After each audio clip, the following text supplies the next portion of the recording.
তাদেরকে শিখায় যে ইসলামে বহুবিবাহ কেন নবী সাল্লাল্লাহু আলাইহি ওয়াসাল্লাম এতগুলো বিয়ে করেছেন, তারা শিখায়।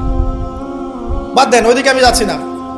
মূল কথা বলছি যে এই জাহেলিয়াতের সমাজটাকে নবী সাল্লাল্লাহু আলাইহি ওয়াসাল্লাম পরিবর্তন করেছিলেন কিনা? কত বছরের মধ্যে? মাত্র 23। আমাকে একটা সমাজবিজ্ঞানী দেখান, একটা রাজনৈতিক নেতা দেখান, একটা অর্থনীতিবিদ দেখান, একটা দার্শনিক দেখান, একজন মহামানব দেখান, একটা লিডার দেখান যে মাত্র 23 বছরের ব্যবধানে পুরো আইএমএ জাহিলিয়াতকে এমনভাবে পরিবর্তন করেছেন যে মক্কা বিজয়ের পরে না মক্কায় কোনো শিরক আছে, না কোনো সুদ আছে, না কোনো মাদক আছে, না কোনো নারীর হেনস্থা অবমাননা আছে, না বেপর্দা অশ্লীলতা আছে, না জেনা আছে, না ব্যভিচার আছে, না গোত্রীয় হানাহানি দ্বন্দ্ব আছে। একটা মানুষ দেখান সারা বিশ্বে। চরিত্র কি নিয়ে গঠিত হয়? শুধু কি বিবাহ কেন্দ্রিক বিষয় নিয়েই চরিত্র গঠিত? মানুষের চরিত্র বলতে আমরা কি বুঝি? তার কথা, তার কাজ, তার আকীদা, তার আচরণ, তার ইবাদত, তার মুআমালাত, তার সামাজিক ব্যাপার স্যাপার, তার সিলাতুর রাহিম, তার সমাজ জ্ঞান, তার অর্থনীতির জ্ঞান, তার পলিটিক্যাল জ্ঞান, সবকিছু মিলেই তো একটা মানুষের ক্যারেক্টার। যখনই ক্যারেক্টারের প্রশ্ন আসে নবী সাল্লাল্লাহু আলাইহি ওয়াসাল্লামকে নিয়ে সরাসরি চলে যায় বিবাহ। কারণ আর কোনো সেক্টর নাই ক্যারেক্টার নিয়ে আলোচনা করার। ওগুলো তো ডিফেন্ড করাই যাবে। যাদের সাথে এই পর্যন্ত বাহাসে বসেছেন তারা তো আর ওই বিষয়গুলো বোঝে না যে কোন জ্ঞান দিয়ে এই ইন্টারনালি ব্লাইন্ড সেকুলার প্রজন্মকে ডিফেন্ড করা যায়। তারা তো ইসলামিক বিষয়গুলো শুধু উপস্থাপন করবে, বাইরের বিষয়গুলো আনতে পারছে না। সো একটা মানুষের চরিত্র কত মহান হলে স্বয়ং আল্লাহ পাক তাকে বলতে পারেন ইন্নাকা লাআলা খুলুকিন আযীম, নিশ্চয় আপনি মহান চরিত্রের অধিকারী। আল্লাহ পাক বলছেন। নবী সাল্লাল্লাহু আলাইহি ওয়াসাল্লামের 23 বছর সময় লেগেছে এগুলো পরিবর্তন করে সম্পূর্ণ আলোকিত একটা ইসলামী সমাজ প্রতিষ্ঠা করতে। একটা পয়েন্ট বললাম, তার চরিত্র আপনি বুঝে নেন, তার ক্যাপাবিলিটি বোঝেন, তার ব্যক্তিত্ব বোঝেন, তার গায়রত বোঝেন, তার শান মর্যাদা বোঝেন। 2 নম্বর দেখেন, 2 নম্বর পয়েন্ট, নবীজি যখন নবী হননি তার আগ থেকেও তিনি চেষ্টা করতেন সমাজ পরিবর্তন করতে, হেল্পফুল ফিজর তৈরি করেছিলেন ইত্যাদি। 40 বছর বয়সে যখন ওহী আসলো, 40 বছর বয়সে যখন ওহী আসলো, কি আসলো? আল কোরআন এবং তার ব্যাখ্যা সুন্নাহ। এই কোরআন এবং সুন্নাহকে কাজে লাগিয়ে এর শিক্ষা দিয়ে এর জ্ঞানটাকে প্রচার করে মানুষের মধ্যে এর জ্ঞানটাকে ইনস্টল করে নবী সাল্লাল্লাহু আলাইহি ওয়াসাল্লাম পুরো সমাজটাকে সংস্কার করলেন। তাহলে এই যে জ্ঞানতাত্ত্বিক বিপ্লব, আমরা যেটা কথা বলি জ্ঞানতাত্ত্বিক বিপ্লব, জ্ঞানের রেভলিউশন, জ্ঞান নিয়ে কথা বলা, শিক্ষা দেওয়া, শিক্ষার মাধ্যমে অজ্ঞতার অন্ধকার দূর করা, কে সবার আগে করেছে এই 1400 বছর হিস্ট্রিতে? যারা এখন আমাদেরকে সায়েন্টিফিক এবং টেকনোলজিক্যাল জ্ঞানের কথা বলে, ওই পশ্চিমা সভ্যতাই, তারা কতদিন হলো সভ্য হয়েছে? কতশো বছর আগে সেখানে ফরাসি বিপ্লব হয়েছে, কত শতাব্দী হলো সেখানে সায়েন্টিফিক এবং টেকনোলজিক্যাল রেভলিউশনগুলো হয়েছে? 100-200 বছর, সর্বোচ্চ 300 বছর। 1400 বছর আগে নবী সাল্লাল্লাহু আলাইহি ওয়াসাল্লাম ইকরা দিয়ে জ্ঞানের রেভলিউশন করেছে। সাহাবীদেরকে জ্ঞান শিক্ষা দিয়েছেন। কোন জ্ঞান? অভ্রান্ত সত্যের উৎস, ওয়াহির জ্ঞান। ওরা যে জ্ঞান শিখাচ্ছে সেটা কি? বস্তুবাদী জ্ঞান। এখানে পরকাল নাই, এখানে আপনার জিন নাই, মালায়েকা নাই, বেহেশত নাই, জান্নাত নাই, জাহান্নাম নাই, হিসাব নাই, মিজান ফজিলত কিছুই নাই, ঈশ্বর নাই। Godless education system. ওদের ভাষায় গড বলেছে, এটা নিয়ে আবার বিতর্কিত করেন না। কথা বলতেও ভয় পাই আমি, না জানি। আর আমি মুসলিমদেরকে বেশি ভয় পাই, কারণ তারাই বিতর্কিত করতে বেশি পছন্দ করে। গডলেস বলতে বুঝিয়েছি তাদের ভাষায় ঈশ্বরহীন একটা সিস্টেম। তো আমরা জ্ঞানের যে সিলসিলা দিয়েছি 1400 বছর আগে, ইকরা বিসমি রাব্বিকাল্লাযী খলাক দিয়ে, প্রত্যেকটা সাহাবী আবু বকর, ওমর, ওসমান, আলী থেকে শুরু করে একদম শেষ পর্যন্ত দেখবেন সবাই এই জ্ঞানের আলোয় আলোকিত হয়েই সমাজ পরিবর্তন করেছে। মক্কার 13 বছরে আমরা ছিলাম, একজন সাহাবী কি কোনো কাফেরের উপর হাত তুলেছিল? দেখাতে পারবেন? কোন কাফেরকে একজন সাহাবী হত্যা করেছে বা আঘাত করেছে বা থাপ্পড় দিয়েছে? বরং আপনি দেখবেন শত শত কাফের তারা মুসলিমদেরকে আঘাত করেছে, নির্মম নির্যাতন করেছে। বেলাল রাদিয়াল্লাহু আনহুকে শুয়ে পাথর বিছিয়েছে, চাবুক মেরেছে, গা পুড়িয়ে দিয়েছে, কত কি করেছে। আবিসিনিয়ায় চলে যেতে হয়েছে, তায়েফে গিয়ে নবী সাল্লাল্লাহু আলাইহি ওয়াসাল্লামকে নিজের মার খেয়ে আসতে হয়েছে। এই যে 13 বছর সহনশীলতার পরিচয় দিয়েছেন এই শিক্ষিত মানুষরা, তারা কি উগ্র ছিলেন? তারা সন্ত্রাসী ছিলেন? তাদেরকে কি তরবারির জোরে ইসলাম কবুল করানো হয়েছে? এই 13 বছর যে সাহাবীরা ইসলাম কবুল করেছেন তারাই তো পরে বদর যুদ্ধ করেছেন, পরে উহুদে গিয়েছেন, পরে খন্দক খায়বারে গিয়েছেন। এই যে বেসিকটা তৈরি করেছি আমরা মক্কার 13 বছরে, এই 13 বছরটা কি উগ্রতা দিয়ে প্রদর্শন করা হয়েছিল? কোন রকমের আগ্রাসী মনোভাব প্রচার করা হয়েছে? কিচ্ছু করা হয়নি। শুধু জ্ঞান তাত্ত্বিক সলিউশন দেওয়া, জ্ঞান শিক্ষা দেওয়া হয়েছে, কোরআন শিক্ষা দেওয়া হয়েছে, হাদিস শিক্ষা দেওয়া হয়েছে।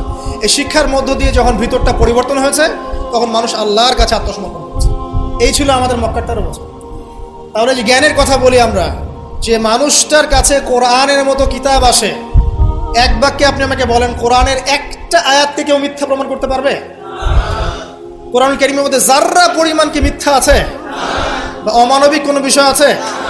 মানুষ ভুলভাবে সেটাকে উপস্থাপন করে, কিন্তু যদি সঠিকভাবে উপস্থাপন করতে পারে বা সৎসাহস থাকে, কশ্চিনকালেও কোরআনে আপনি যাররা পরিমাণ ফল্ট পাবেন না। যালিকাল কিতাব লা রাইবা ফি, কোনো সন্দেহ নাই। এখন বলেন, এত পবিত্র একটা কিতাব একজন পবিত্র মহাপবিত্র সত্তার কাছ থেকে এসেছে, আর একজন জিবরাইল আলাইহিস সালাম ফেরেশতাদের লিডার, তিনি এটা বহন করে এনেছেন। এখন যে মানুষটার উপরে এটা নাজিল করা হচ্ছে তিনি কত পবিত্র চরিত্রের অধিকারী, এখন আপনি চিন্তা করেন। যদি তার চরিত্রের মধ্যে যাররা পরিমাণ অপবিত্রতা থাকতো তাহলে কোরআন কি তার উপর নাজিল হতো? বুঝতে পারছেন? মনে করেন আমাদের চরিত্রে কি অসংখ্য অপবিত্রতা আছে না? আমার উপরে কি আল্লাহর নূর, আল্লাহর এই যে কিতাব ওহী এগুলো অবতীর্ণ হওয়ার সুযোগ আছে কোনো? নাই। আল্লাহ পাক পবিত্র মানুষদেরকে বাছাই করেন। আল্লাহ রাব্বুল আলামিন সবচেয়ে পবিত্র মানুষকে বাছাই করেছিলেন মহাপবিত্র কিতাব দেওয়ার জন্য। এটাই তো যথেষ্ট তার চরিত্র ব্যাখ্যা করার জন্য। আর কি প্রয়োজন? যার কাছে কোরআন নাজিল হতে পারে তার চরিত্র নিয়ে কথা বলার কোনো অবকাশই নাই। তিনি যে কাজই করেছেন, যখন যে কথাই বলেছেন, যে ইনিশিয়েটিভ নিয়েছেন, প্রত্যেকটাই আল্লাহর হুকুমেই নিয়েছেন, এর হুকুমের বাইরে কিছু করেন। শুধু তাই নয়, তার শত্রুরা পর্যন্ত মক্কায় কখনো বলতে পারেনি তিনি মিথ্যাবাদী, তিনি মাপে কম দেন, তিনি ওয়াদা খেলাফ করেন, তিনি অমুক, তিনি তমুক। তার শত্রুরা পর্যন্ত এটা বলতে পারেনি। বরং তার শত্রুরা বলেছিল এভাবে যে তোমাকে আমরা অবিশ্বাস করি না, বরং তুমি যে কোরআনের কথা বলছো এটাকে আমরা অস্বীকার করছি। এটা 2 নম্বর পয়েন্ট। জ্ঞানের রেভলিউশন আমরা দিয়েছি, নবী সাল্লাল্লাহু আলাইহি ওয়াসাল্লাম দিয়েছে। আর এই জ্ঞান না থাকলে আপনি তো শূন্য। আমরা ঠিকই তো আছি জ্ঞানের উপরে। আর একটা বিষয় সবার কান খুলে শুনে রাখা উচিত, পবিত্র কোরআন এবং সহিহ সুন্নাহ বা নবী সাল্লাল্লাহু আলাইহি ওয়াসাল্লামের সুন্নাহর মধ্যে এমন কোনো বিষয় নাই যেটা ব্যাখ্যা করা হয়নি। এটা মানতে যদি আপনার আপত্তি থাকে, আমরা আপনার সাথে লড়াই করব না, আমরা আপনার সাথে ঝগড়া করব না, বিবাদ করব না, আপনাকে আঘাতও করব না। আপনাকে বিনয়ের সাথে বলবো আপনি আরো 10 বার স্টাডি করেন, আপনি আরো 10 বার স্টাডি করেন, কোরআন এবং সুন্নাহকে আরো 10 বার স্টাডি করেন। আপনি খুঁজে পাবেন ইনশাআল্লাহ কোরআন এবং সুন্নাহর মধ্যে কোনো রকমের ভুল ত্রুটি, মানবতা বিরোধী কিচ্ছু নেই। আল্লাহ পাক আমাদের সবাইকে বোঝার তৌফিক দান করুন। এগুলো রাখেন তো ভাই, কে এই বুদ্ধি দিচ্ছে? আপনি রাখেন, এটা রাখেন।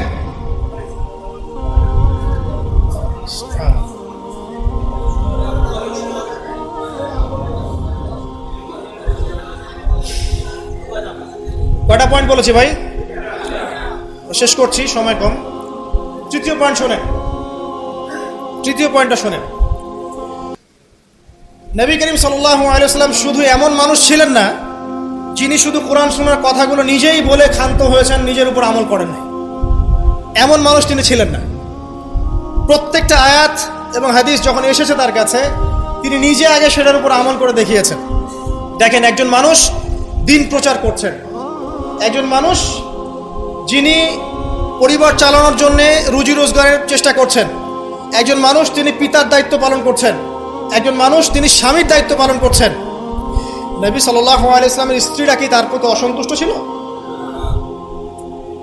একজন মানুষ যিনি আবার যখন মদিনায় গেছেন তখন সেখানকার সামরিক বিষয় ডিল করছেন, পররাষ্ট্রনীতি অ্যাপ্লাই করছেন, রাজা বাদশাদের কাছে ইসলামের দাওয়াত দিচ্ছেন, যখন প্রয়োজন হচ্ছে তখন বদরের মাঠে তিনি অস্ত্র ধরছেন। একজন মানুষ যে এতগুলো কাজ করছেন, এই ভার্সেটাইল ক্যারেক্টার পাওয়া যাবে একটা মানুষ দেখান মহাবিশ্বে। একটা মানুষকে দেখান যার কাছে এই চরিত্রের সবগুলো দিক আছে, যিনি একজন আদর্শ পিতা, আদর্শ নেতা, আদর্শ অর্থনীতিবিদ, আদর্শ ফিলোসফার, আদর্শ পলিটিশিয়ান, আদর্শ লিডার, কমান্ডার, একটা মানুষ দেখান যার মধ্যে এই সব গুণাবলীর সংমিশ্রণ আছে। তারপরেও কি ব্যাখ্যা করতে হবে যে এই মানুষের চরিত্র আল্লাহ পাক কর্তৃক সার্টিফাইড, এই মানুষ আল্লাহর কর্তৃক মনোনীত একজন বান্দা? আর তো কিছু প্রয়োজন নাই। আবার নিজের উপর আমল দেখেন, এত কিছুর পরেও নিজে রাত জেগে তাহাজ্জুদ পড়ছেন, পা ফুলিয়ে ফেলছেন, সবচেয়ে বেশি জিকির করছেন, সবচেয়ে বেশি তেলাওয়াত করছেন, সবচেয়ে বেশি রোজা রাখছেন, সবচেয়ে বেশি নামাজ পড়ছেন, শুধু কথা বলেই ক্ষান্ত থাকছেন না, নিজেও আমল করছেন এবং সবচেয়ে সেরাটা করছেন। এমন একজন মানুষকে খুঁজে দেখান যে শুধু বড় বড় কথা নিজে বলেই না, বরং আমল করেও দেখায়। বহু অর্থনীতিবিদ আছে দেখবেন অনেক বড় বড় কথা বলবে, নিজেই সুদখোর। বহু দেখবেন পলিটিশিয়ান আছে বড় বড় কথা বলবে, নিজেই করাপ্টেড, দুর্নীতিবাজ। বহু দেখবেন সোশ্যাল নেতা আছে অনেক বড় বড় সামাজিক রেভলিউশনের কথা বলে। আপনি দেখবেন এই নবী সাল্লাল্লাহু আলাইহি ওয়াসাল্লামের এই সোনালী সমাজকে সে মূল্যায়ন করছে। বহু দেখবেন ফিলোসফার আছে, দার্শনিক, আমরা এটাতে পড়েছি যে দর্শনের বড় বড় বিষয় নিয়ে কথা বলছে, জ্ঞান, আত্মা, ঈশ্বর, মহান সত্তা, পরম সত্তা, জ্ঞানের ডেফিনেশন, বস্তুবাদ, অভিজ্ঞতাবাদ, কত কথা বলছে। দেখবেন শেষে গিয়ে একটা কনক্লুশনও আসতে পারে না আজ পর্যন্ত। জ্ঞান আসলে কি এটার ব্যাখ্যাতে আসতে পারে না, একটা কনক্লুশন আসতে পারে না। আমরা যেমন বলছি জ্ঞান মানে ওয়াহি, আল্লাহর ওয়াহি হচ্ছে চূড়ান্ত জ্ঞান, সিম্পল, শেষ, ফুল স্টপ। আল্লাহর ওয়াহি হচ্ছে চূড়ান্ত জ্ঞানের উৎস, আল্লাহর ওয়াহি হচ্ছে চূড়ান্ত জ্ঞানের উৎস, ফুল স্টপ। এটা আমাদের কমপ্লিমেন্ট, আমাদের আকীদা, মানহাজ। আর তাদেরকে দেখবেন জ্ঞান মানে বুদ্ধি, জ্ঞান মানে অভিজ্ঞতা, জ্ঞান মানে সমন্বয় ইত্যাদি বলতে বলতে মুখের ফেনা উঠে যাচ্ছে, কোনো কনক্লুশন আসতে পারছে না কেউ। নবী সাল্লাল্লাহু আলাইহি ওয়াসাল্লাম এমন একজন মানুষ ছিলেন যিনি সবকিছু শুধু আলোচনা করেই, ব্যাখ্যা করেই আর মানুষকে দাওয়াত দিয়ে ক্ষান্ত ছিলেন না, বরং তিনি কাজ করে দেখিয়েছেন। অ্যাজ এ ফিলোসফার তিনি সফল, অ্যাজ এ পলিটিশিয়ান সফল, অ্যাজ এ সামরিক লিডার তিনি সফল, একজন কূটনীতিবিদ তিনি সফল, সমাজবিজ্ঞানী তিনি সফল, অ্যাজ এ ফাদার তিনি সফল, অ্যাজ এ হাজব্যান্ড তিনি সফল। কি চাচ্ছেন? একজন মানুষের মধ্যে এত কোয়ালিটি থাকার পরেও তার চরিত্র নিয়ে কথা বলছেন। ওই যে বিয়ে, আয়েশা রাদিয়াল্লাহু আনহাকে কেন বিয়ে করলেন এত কম বয়সে? আপনি কি জানেন রবীন্দ্রনাথ ঠাকুরের বাবা কত বছর বয়সে বিয়ে করেছেন? আপনি কি জানেন রবীন্দ্রনাথ ঠাকুর নিজে কত বছর বয়সে বিয়ে করেছেন? এবং যাকে বিয়ে করেছেন তার বয়স কত ছিল? সে তো আপনাদের ট্যাগর। তিনি বিয়ে করেছেন 17 বছর বয়সে বা 18 বছর বয়সে, এবং তার স্ত্রীর বয়স ছিল 11 বছর। ওই এটা নিয়ে তো কোনো কথা বলেন না কখনো। সুবহানাল্লাহ, এটা বলতে গেলে সময় চলে যাবে। তাওরাত ইহুদিরা কথা বলে এখন এগুলো নিয়ে। তালমুদ, ওদের একটা কিতাব আছে তালমুদ, ওখানে এমনও লেখা আছে যে 9 বছরের নিচে মেয়েকে বিয়ে করাটা পুণ্যের কাজ। নেন, ইহুদি ওল্ড টেস্টামেন্টেও আছে এটা। মনুসংহতি একটা কিতাব আছে, বই, কিতাব বলা ঠিক হবে না, সেখানেও এসেছে মেয়ের যখন বয়সন্ধিকালে আসবে, ঋতুস্রাব হচ্ছে, তাকে বিয়ে দিতে হবে। আমরা রামায়ণ পড়েছি, একটু জিজ্ঞাসা করবে ওদেরকে বিনয়ের সাথে, আচ্ছা আমাকে কাইন্ডলি বলেন রাম আর সীতার যখন বিয়ে হয়েছে সীতার বয়স কত ছিল? যদি সে অনেস্ট হয়ে থাকে তাকে অ্যান্সার করতে পারো। কত বছর বলেন? কত বছর? 7 বছর। নেন এবার বহু বিবাহ নিয়ে কথা বলছেন, আপনাদের অবতারদের হিস্ট্রি ঘেটে দেখেন কতটা করে বিয়ে করেছে। কি বুঝাতে যাচ্ছেন? একটা মানুষের চরিত্র ব্যাখ্যা করার জন্য একটা অপশন, সেটা হলো মেয়ে, নারী, ওইটা দিয়ে টান দিলেই চরিত্র কালার করা যায়। সবচেয়ে বড় কথা শোনেন, হাদিসটা সহিহ বুখারীতে এসেছে, কিন্তু সবচেয়ে বড় কথা হচ্ছে অনেক স্কলার মুসলিম বিশ্বের, তারা কিন্তু এর সাথে অনেক সময় দ্বিমত পোষণ করেছেন যে সত্যিকার অর্থে আয়েশা রাদিয়াল্লাহু আনহার বয়স তখন 9 ছিল কি না, এটা নিয়ে অনেক কথা আছে। আমি শুধু না, অনেকেই কথা বলেছেন। হিস্ট্রি ঘেটে দেখেন, অনেক আলেম কথা বলেছেন। কেউ বলেছেন তখন বয়স ছিল 15, কেউ বলেছেন 17, কেউ বলেছেন 18। একজন তো গাণিতিক হিসাব মিলিয়ে দেখিয়েছেন যে বয়স ছিল তখন 18। আর একটা কথা আসলেই চোখ বন্ধ করে এটাকে হজম করে নিয়ে আমরা এটাকে ডিফেন্ড করার চেষ্টা করি। সুবহানাল্লাহ। বাদ দেন, ওইদিকে যাচ্ছি না। আমরা এই বিষয়গুলোকে নিয়ে তর্ক করার জন্য খুতবার আয়োজন করছি। তার চরিত্রের যে মৌলিক বিষয়গুলো, এগুলো সমাজের সামনে উপস্থাপন করাটা মূল উদ্দেশ্য। আমি 3টা পয়েন্ট বলেছি, আরেকটা পয়েন্ট বলছি, শোনেন। নবী করিম সাল্লাল্লাহু আলাইহি ওয়াসাল্লাম এই যে 23 বছরের জীবনটা কথা বলেছি, প্রথম 3 বছর গোপনে দাওয়াত দিয়েছেন, এরপর প্রকাশ্যে দাওয়াত দিয়েছেন, ধৈর্যশীল ছিলেন, সবর করেছেন, মার খেয়েছেন, নিজের মাতৃভূমি ছেড়ে চলে গেছেন, সেখানে তাকে আল্লাহ পাক ক্ষমতা দিয়েছেন। আমি আপনাকে তার স্যাক্রিফাইসগুলো দেখাচ্ছি, একটু স্যাক্রিফাইসগুলো দেখেন। তিনি কি ভালো ঘরের সন্তান ছিলেন না? তার কি টাকা পয়সার অভাব ছিল? তার স্ত্রী খাদিজা রাদিয়াল্লাহু আনহা, যাকে তিনি 40 বছরের একজন নারীকে তিনি বিয়ে করেছেন, এই জায়গায় কিন্তু তাদের কোনো কথা নাই, আছে? যখন তার বয়স মাত্র 25 বছর, কোন 25 বছরের যুবক 40 বছরের নারীকে বিয়ে করতে চাইবে? এবং তিনি যতদিন জীবিত ছিলেন ততদিন তিনি আরো স্ত্রী গ্রহণ করেন নাই। বাদ দেন, তার কিন্তু টাকা পয়সা, আধিপত্য, প্রতিপত্তি, বংশের এগুলোর গৌরবের অভাব ছিল না। তারপরেও তার স্যাক্রিফাইসগুলো দেখেন। তিনি মার খাচ্ছেন, তার দাঁত শহীদ হচ্ছে, তার রক্ত ঝরছে, তায়েফে তার রক্ত দিয়ে জুতা আটকে গেছে, তাকে গালি খেতে হচ্ছে, তাকে হত্যা চেষ্টা সহ্য করতে হচ্ছে, আত্মীয় স্বজন তাকে ছেড়ে চলে যাচ্ছে, তাকে অর্থনৈতিক বয়কট করা হচ্ছে, গাছের ছাল পাতা খেয়ে শিয়ারে আবু তলেবে 3 বছর তিনি সময় কাটাচ্ছেন, নিজের মাতৃভূমি ছেড়ে চলে যেতে হচ্ছে, কষ্ট, যুদ্ধ করতে হচ্ছে, না খেয়ে থাকতে হচ্ছে, খন্দকের যুদ্ধে নিজের এই পেটের মধ্যে পাথর বেঁধে থাকতে হচ্ছে, পরপর 3 দিন তার ঘরে চুলা জ্বলছে না, তার ঘরে খাবার নাই, এই খেজুরের রস খেয়ে তিনি জীবনযাপন করছেন, তার স্ত্রীদের ঘরেও খাবার নাই। একজন মুসাফির এসেছে, খাবার চাচ্ছে, তিনি বলছেন দেখো আমার স্ত্রীদের ঘরে খাবার আছে কিনা। প্রত্যেকটা স্ত্রীর ঘর সার্চ করে একটা খাবার পাওয়া গেল। স্যাক্রিফাইস করছেন, ঘুম নাই, বিনিদ্র রজনী যাপন করছেন। এই যে শারীরিক কষ্ট, মানসিক কষ্ট, অর্থনৈতিক কষ্ট, দেশ ত্যাগ করা, এই যে কঠিন সবর, সংগ্রাম, মুজাহাদা, তার স্বার্থটা কি আমাকে বল? তার কি স্বার্থ? এখানে নবী সাল্লাল্লাহু আলাইহি ওয়াসাল্লামের ব্যক্তি স্বার্থটা কোথায়? তাকে তো আল্লাহ পাক মাকামে মাহমুদ দিয়েছেন, জান্নাতের সর্বোচ্চ মাকাম আল্লাহ পাক তাকে দিয়েছেন। ইন্না আতাইনাকাল কাউসার, তোমাকে আমি কাউসার দিয়েছি, সম্মান দিয়েছে, মর্যাদা দিয়েছে। আলাম ইয়াজিদকা ইয়াতীমান ফাআওয়া ওয়া ওয়াজাদাকা দাল্লান ফাহাদা ওয়া ওয়াজাদাকা আইলান ফাগনা। আছে না সূরা? আলাম নাশরাহ লাকা সাদরাক ওয়া ওয়াদা'না আনকা ওয়িজরাক আল্লাযী আনকাযা যাহরাক ওয়া রাফা'না লাকা যিকরাক। তার জিকির, তার স্মরণকে সম্মানিত করা হয়েছে। সারা দুনিয়ার মানুষ তার নাম শুনলে সাল্লাল্লাহু আলাইহি ওয়াসাল্লাম পড়ে। প্রত্যেকটা মুসলিম এই উম্মতে মুহাম্মাদের মধ্যে, মুসলিম বা নন মুসলিম, হুয়েভার হি ইজ, তার মৃত্যুর পরে তার চেহারা তাকে দেখানো হবে, বলা হবে এই ব্যক্তিকে, যাকে তোমাদের কাছে পাঠানো হয়েছে। তিনি আমাদেরকে ভাই বলে সম্বোধন করছেন। তিনি বলছেন কাশ আমি আমার ভাইদেরকে দেখতে পেতাম। সাহাবীরা বলছেন আমরা কি আপনার ভাই নই? তিনি বলছেন না, তোমাদের পরে যারা আসবে আমাকে না দেখেই বিশ্বাস করবে এরা আমার ভাই। সব নবীকে দোয়া কবুলের এখতিয়ার দিয়ে দেওয়া হয়েছে। সব নবী দোয়া দুনিয়ায় করে ফেলেছেন। আমাদের নবীজি এত কষ্ট করার পরেও দুনিয়াতে দোয়া করেন নাই। তিনি পরকালে দোয়াটা জমা রেখেছেন, সেটা শাফাআত, আমাদের সবার জন্য শাফাআত করবেন তিনি ইনশাআল্লাহ। এই শাফাআতে সমস্ত কবিরা গুনাহগার ব্যক্তি জান্নাতে যাবে। আমাকে বলেন, সব নবী যখন ইয়া নাফসি করবে, স্বয়ং নবীরা পর্যন্ত, এই নবীর মধ্যে আদম আছেন, নূহ আছেন, মুসা ঈসার মতো নবী আছেন আলাইহিমুস সালাম, ইব্রাহিম আলাইহিস সালামও আছেন, আবুল আম্বিয়া ওয়াল মুরসালিন। তখন তিনি বলবেন ইয়া উম্মতি ইয়া উম্মতি। এখন আমাকে বলেন তার স্বার্থ কোথায়? তিনি যে এত হিউজ একটা স্ট্রাগল করলেন সারাটা জীবন ধরে। আমি আপনাকে তার স্ট্রাগলের সর্বশেষ নমুনাটা বলছি। একদম মৃত্যু সজ্জায় যখন তার মৌতের যন্ত্রণা উঠে যায়, তিনি বলছেন মৃত্যুর যন্ত্রণা প্রচন্ড, তিনি এই কথা বলছেন আর চেহারাটা মুছছেন পানি দিয়ে।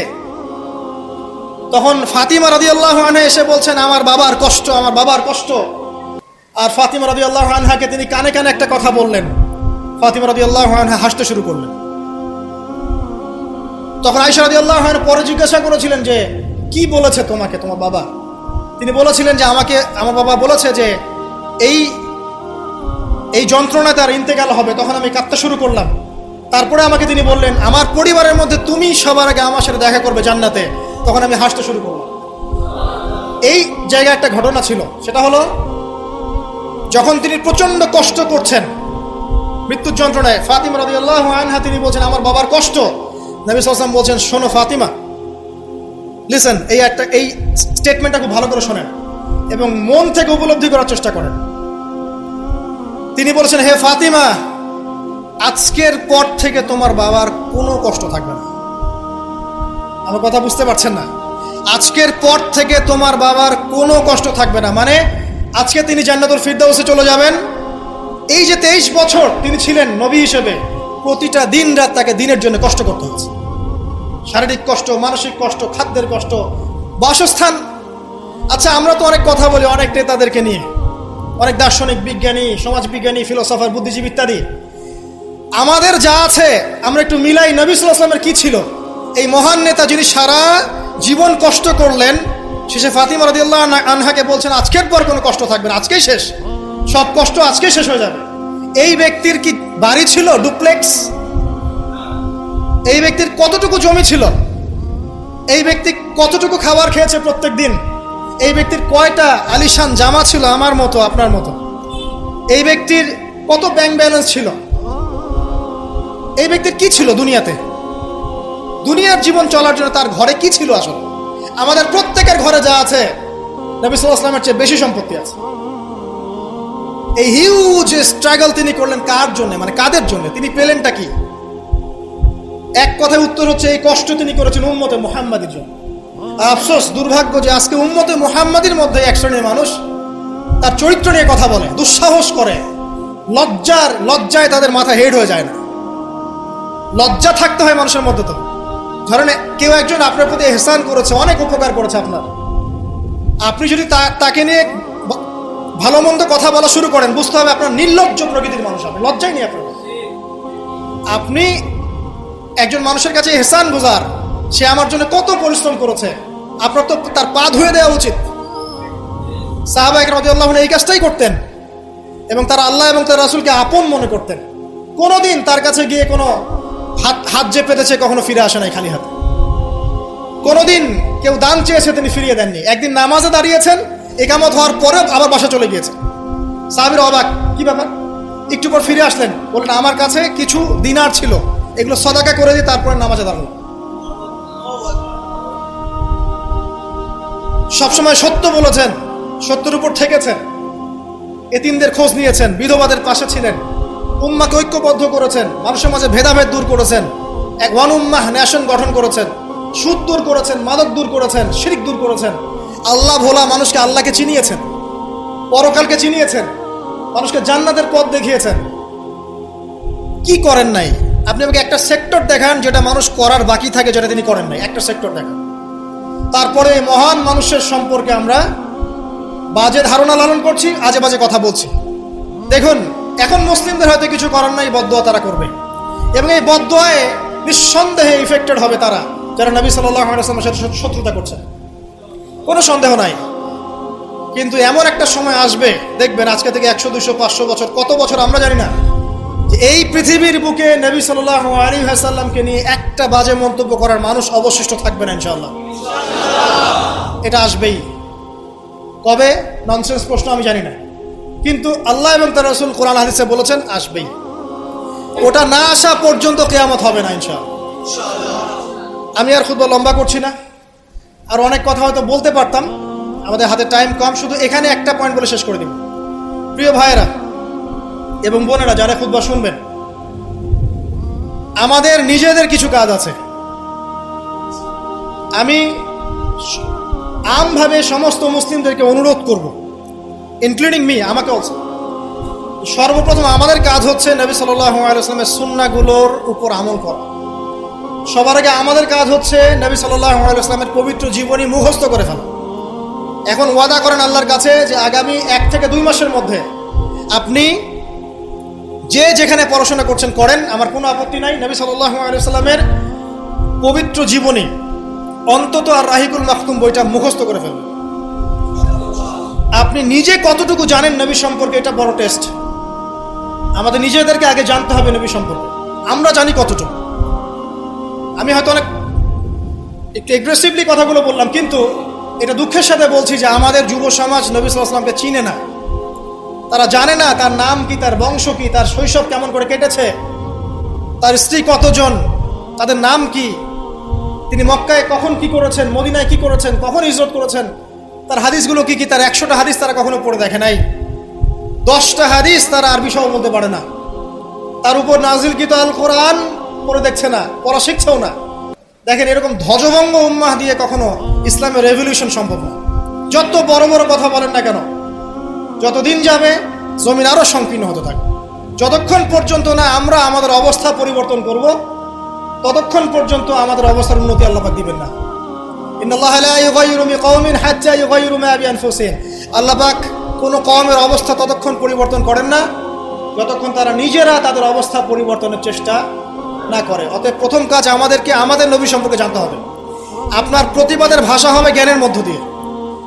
আমি নবী সাল্লাল্লাহু আলাইহি ওয়াসাল্লাম সম্পর্কে জানবো, তার হাদিসগুলো মুখস্থ করব, তার সুন্নাহ মাফিক চলবো, চলে দেখাবো। এটাই আমার প্রতিবাদ। কথা কি বুঝতে পারছেন? এটাই হবে আমার প্রতিবাদ, যে আমি নবী সম্পর্কে জানবো, তার সিরাত ছোটস্থ মুখস্থ করে ফেলবো, নবীজির জীবনী সম্পর্কে জানবো, তার সম্পর্কে যে বাজে কথাগুলো বলা হয় এগুলোর কাউন্টার জবাব দেওয়ার জ্ঞান আমার থাকবে। আমি তার হাদিসের উপর আমল করব, মানুষকে দাওয়া দিব। এটাই হবে আমার প্রতিবাদ। প্রতিবাদের অনেক ভাষা থাকে, শুধু উচ্চবাচ্য করলেই প্রতিবাদ হয় না। নিজেদেরকে আগে আমাদেরকে তার আদর্শের উপর এস্টাবলিশ হতে হবে, তখন গিয়ে ওই আয়াতের উপর আমল হবে। লাকাদ কানা লাকুম ফি রাসূলিল্লাহি উসওয়াতুল হাসানাহ। এবং এই উসওয়াতুল হাসানাহ আমরা জীবনের সব ক্ষেত্রে বাস্তবায়নের চেষ্টা করবো ইনশাআল্লাহু আযজা ওয়া জাল। প্রিয় ভাইরা, রাসূলের সিরাত পড়ুন, সিরাত মুখস্থ করুন, নবী সাল্লাল্লাহু আলাইহি ওয়াসাল্লামের হাদিসগুলো মুখস্থ করুন, পড়ুন। কোরআন অবশ্যই পড়া শিখুন, কোরআনের দাওয়াত মানুষকে দিন। উগ্র পন্থায় যাবেন না, একই সাথে শৈথিল্যতাবাদীও হবেন না। মধ্যম পন্থায় থাকেন, ইসলামের দিকে মানুষকে ডাকতে থাকেন। রাতারাতি কোনো ফলাফল পাওয়া যায় না, আস্তে আস্তে আস্তে আস্তে দেখবেন ফলাফল আসবে। নিজেদের সন্তানদেরকে কোরআন শেখান, হাদিস শেখান, নবীর আদর্শ শেখান। মসজিদ মাদ্রাসাগুলো গড়ে তোলেন, আবাদ করেন। সিলেবাসে পরিবর্তন আনেন, আধুনিকতা নিয়ে আসেন। যে জ্ঞান অর্জন করলে তারা দুনিয়া আখিরাত দুটি অর্জন করতে পারবে, এই জ্ঞানে তাদেরকে শিক্ষিত করেন। এবং ইলমের সাথে, প্রজ্ঞার সাথে, নূর বসিরার সাথে, মাউইজাতুল হাসানা, এগুলো দিয়ে আপনি ইসলামের দুশমনদের মোকাবেলা করেন। আল্লাহ পাক আমাদের সবাইকে নবী সাল্লাল্লাহু আলাইহি ওয়াসাল্লামের আদর্শবান হওয়ার তৌফিক ইনায়াত করুন। আমিন।